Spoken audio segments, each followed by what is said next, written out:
Alright, welcome to another video. Yeah. Hello. So we're going to remind us what we're going to do again? You'll be reading some bizarre stories on the internet, and I hope they're all clean. If they're not clean, I will skip it. Yes.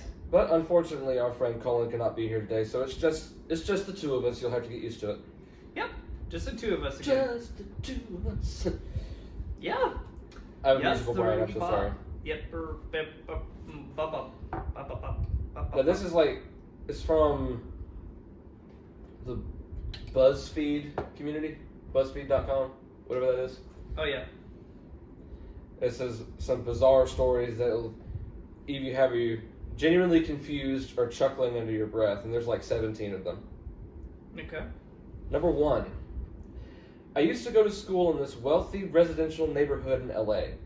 Every day, when we were driving to school, we'd see an older woman walking her pet around the neighborhood. Said pet happened to be a pig. It had a leash and everything.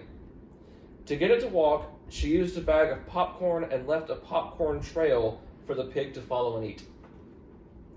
First off, how do you get a pig in Los Angeles, California? Isn't that mainly city? Yeah. Why do you have a pig? I didn't think there'd be that many farming communities in Los Angeles.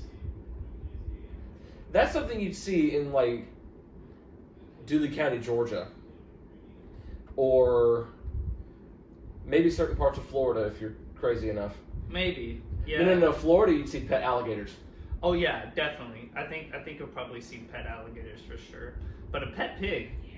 I actually know someone who has a pet pig. Really? Who? I'm not gonna say her name, but she's the mother of a theater friend. She bought a pig a couple months ago. Oh, really? Why would you want to have a pet pig, though? Well, she lives on a farm. She has everything. She has I understand she has that. peacocks. She has all kind of animals. But that woman that lives in LA. I will forever wonder how you got a pig into LA, especially residential LA. I've never been there, but something tells me there's a law saying you can't have an honest-to-pete pig. Next. This one's short and weird. My partner's mother pooped in our cat's litter box. Wait, hold on, repeat that? My partner's mother pooped in our cat's litter box.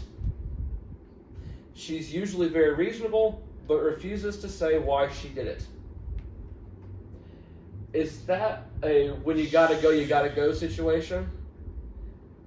Or what? How bad did you have to go? Really bad to just drop it in wherever the litter box is. Okay, here's the thing. Where's the litter box typically? If you own a cat, where do you normally I would think in some corner in the living room of the house. Or the edge of the kitchen, dining room area. That's where I've seen them, I think. Okay, so here's the thing. Remind me. So it was who did the deed again? Somebody's mother. Somebody's mother. Okay, so somebody's mother. If she just got to the house and she has on the way been holding this, and she was thinking to herself, I'm gonna get to the bathroom, but as soon as she walked in, she felt it coming out. So she was just like, "Give me the litter box." So maybe it was that. I also hate to unless say she just did it out of spite. Because unless she was in the living room already and she said, "Oh, I gotta go badly." What a thing to do out of spite, though. Why would you do that? How much spite do you have to poop in somebody's litter box? I don't know. It depends on how much did their mother. How much was she tired of that? Then also hate to say it, but she also could have been older and not know what she was doing. That's true, because how old was It didn't say how old she is, but that could be an explanation too. She didn't realize what she was doing. Yeah, the woman could be in her 50s or something, and maybe the mother is in 70s or 80s.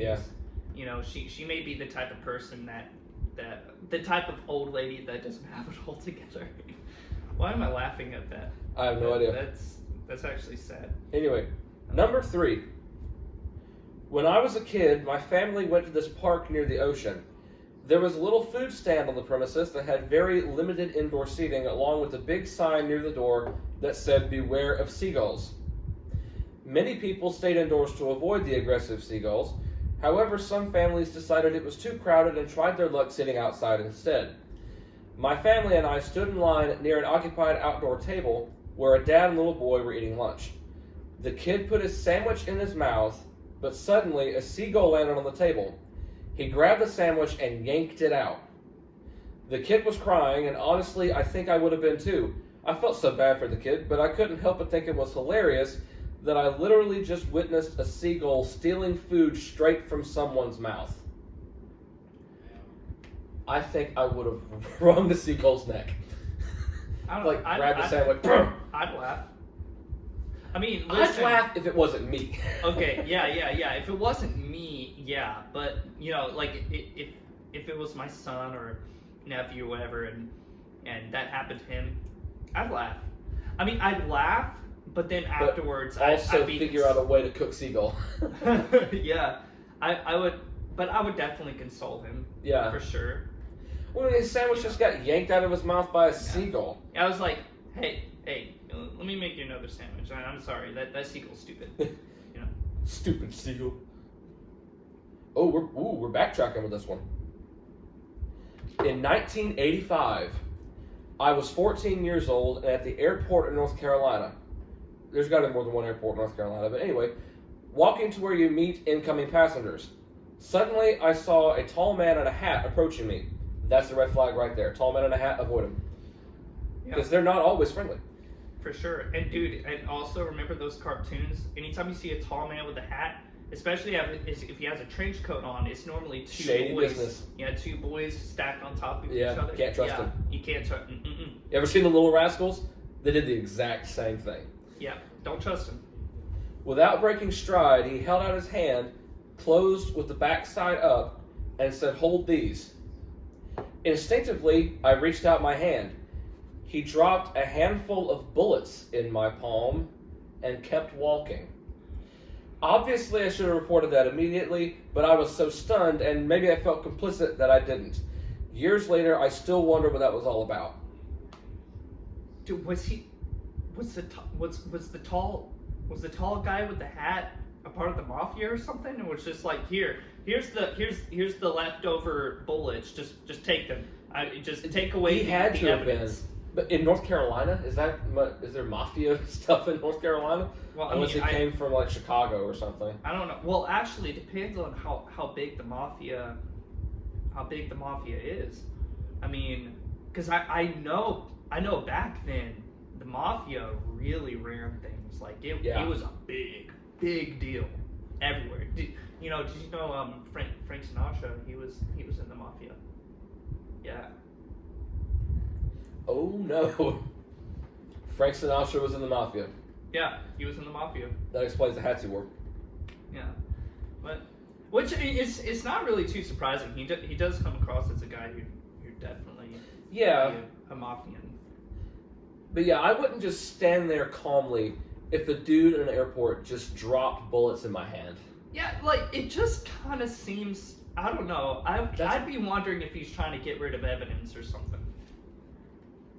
Oh yeah, because now you can't fingerprint those bullets because they're in your hand. You're going to be tied to a murder or something inadvertently. Mm-hmm. But I don't know if he explained it correctly. With him being only 14 years old at the time, he wouldn't really be tried for anything, I wouldn't think, if he played his cards correctly. Yeah. Because you walk up with bullets in your hand and say, "This random dude dropped them in my hand," people are going to be suspicious if you're telling the truth or not. Yeah, that's true. Yeah, because I don't know, how quickly would you... Okay, scenario. 14-year-old boy comes up to you. He says, "Hey, some random guy just gave me all these bullets. What do I do with this? I don't know why he gave this to me." If I was like an airport official, I would say go to the nearest police station because that is above my pay grade. That's a good answer. I'm saying this is a good answer because, like, I don't know what I don't know what I would actually do. Yeah. Number 5. I was driving down the highway at around midnight when suddenly I saw this dude with a whole real-life adult two-humped camel in the back of his pickup truck. Well, wait. An adult two-humped camel in the back of his pickup truck. Yes. Was it strapped down or? How do you strap down a camel? How do you carry around a camel? Because there's a picture, and it's like a Chevy 2700 or whatever. It's a small pickup truck. Oh my gosh. Okay, so And a it's camel not, is not really strapped. Here, I don't know if y'all can see that or not. And I don't know if that's the actual thing or if it's just a picture used as an example for said sighting, but why would you put a camel in the back of your truck anyway? Well, I'm actually still stuck on why didn't you strap? They don't look strapped down. They don't look, like how do. I mean, is he not afraid that the camel's not gonna jump right out? Well, the camel, he may be really tired. It could be sick or something. It could be somebody's like. Some farms have camels, don't they? Over in Middle Eastern countries. Maybe. I wouldn't be. I know they surprised. use them as like a mode of transport and carrying stuff. For sure, yeah. So, I mean, maybe the way they kept them in the bed of the truck. I want to go as far as to say that they would break their legs. No, they wouldn't do that. But like they had to have done something to ensure that the camels are not gonna be like, oh no, I need to free myself. Yeah, the camel's just laying there. He's chilling. So yeah. Obviously, they've either done that before, or the camel's just very comfortable with the idea of being in the back of a truck. That's interesting. Number 6. We stayed overnight in a supposedly haunted castle in Wales. Okay, this is Europe. After hanging the bath towel on the rack on the wall side of the bathtub, I closed the window and went to bed. When we woke in the morning, my wife complained about someone in the hall rattling keys in the middle of the night. I teasingly told her it was probably just a ghost with chains. I then noticed that the closed window was wide open and the towel was on the opposite side of the tub from the towel rack. A one-night stay was enough. Repeat that? Which part? Repeat it again. The whole story? Yeah, just repeat it again, because I didn't quite catch something. It said they stayed overnight at a supposedly haunted castle in Wales. That's like England or something. All right. After hanging the bath towel on the rack on the wall side of the bathtub, I closed the window and went to bed. So apparently there's a window in the bathroom. Okay. When we woke in the morning, my wife complained about someone in the hall rattling keys in the middle of the night. I teasingly told her that it was probably just a ghost with chains. I then noticed that the closed window was wide open, and the towel was on the opposite side of the tub from the towel rack. Oh, that demon got a shower. A one-night stay was enough. I think they got visited by Jacob Marley. Probably so. Listen, I don't believe in ghosts, but I do believe in demons. Oh yeah. Yeah, like demons are real. I do believe that.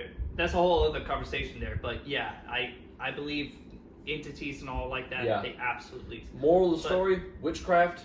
Stay away from it. Stay very Don't do much it. away from it. Anyway, so I don't know. Maybe the demon was wanting to get a shower or something. Maybe I don't know. But why would a demon need a shower? I don't know, to cleanse him of his sins. He's already a demon. You can't cleanse him. No. He's gone. He's damned. He is far gone. Number 7. It was the morning in 1998, and we had just had our expensive in-ground pool put in. I'd always look out my kitchen window to see if it was crystal clear so we could swim later in the day. That morning, I saw an object moving back and forth in the deep end. I couldn't figure out what it was, so I called my son, and we went down to investigate. When we went closer to the pool, we saw a huge skunk doing the backstroke. Okay. I didn't know a skunk could swim, to be honest. Well, now I'm just picturing it. Now I'm just picturing a skunk just doing a backstroke in a pool. Yeah, I don't. If I saw a skunk in a pool, I wouldn't get close to it. No. Those are effectively known as fart squirrels. You know, did you know? Let's see if I can remember correctly. Don't you need to get a bath in tomato juice? Yes. Yeah. To get the smell off of you? Yes. Yeah, tomato juice. Tomato juice. Yeah. Don't tell me why that works, but apparently it does. I've never been... Bathe in tomato juice, y'all. I've never been sprayed by a skunk, so I never had to do that. This could be sacrilegious, and I'm not meaning this in any way. Number 8. I was driving by a pond one time, and a man dressed like Jesus was casually standing in the middle of it.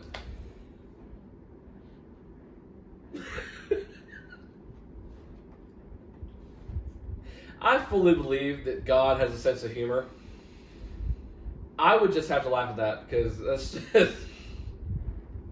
That's pretty funny. I'm sure he didn't mean anything by it, because, I mean, Jesus did walk on water. Dude, have you seen that video where they were doing a skit where... Oh. That's the timer. Oh, okay. Tune in next time. We are at the time. Yep. So tune in next time for another video like this where I'm reading crazy stories, and I hope you enjoyed this one. Stay tuned for more stuff. Yeah, yeah. Good job for staying and watching us. I love y'all.